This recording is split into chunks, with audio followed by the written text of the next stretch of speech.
Welcome, move-up buyers. If you're looking for the forever home, it's behind me.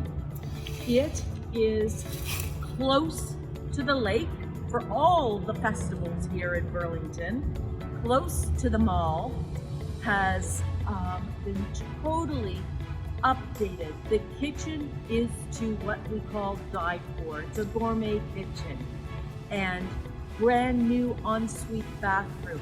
The basement is fully finished. Check out the side of this house, the detail of the Flagstone walkway, custom stairs. You want to follow me to the back?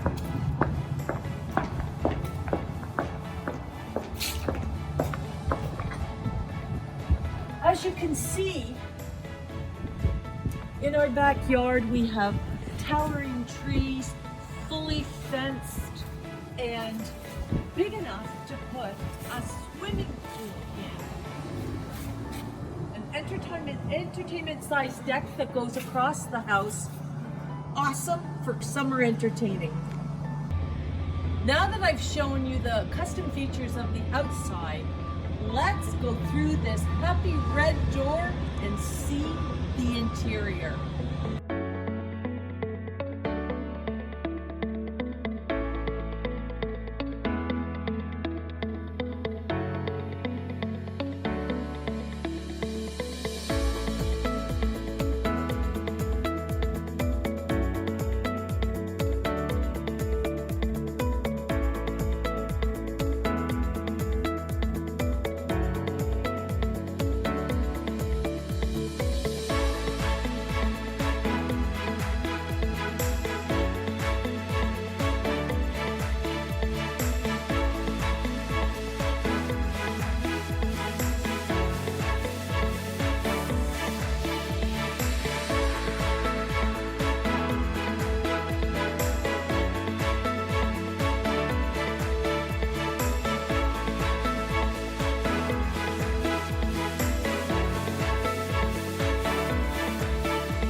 So why don't you give us a call to have your own private viewing of this lovely, lovely upgraded home that's really suitable for the growing family. So give us a call at 905-332-2207 for your private viewing. Now, we have, as our name says, your home sold guaranteed. We do that. Let's say that you have a home to sell that's feeling a little tight right now, but you want to buy something bigger and you have to sell your home to do that. Well, you can buy this first to know exactly where you're going, and we will guarantee the sale of your home, which allows you to buy this one firm and no stress. So if you'd like to view a beautiful move-up home, give us a call. Like I said, I'm Alison Walsh with Your Home Sold Guaranteed, 905-332-2207. Thanks. I'm Alison Walsh with Guaranteed Real Estate Services, and I'm very proud of our company. We support Juravinski Cancer Patient Care in Hamilton. It's an organization that helps cancer patients during, before, and after treatment. And how we support them is that on every home that we sell, a portion of our commission goes directly to Juravinski. So if you're thinking of making a move, call us. You're going to get great service and you're going to help cancer patients. So give us a call at 905-332-2207 and have yourself a great day.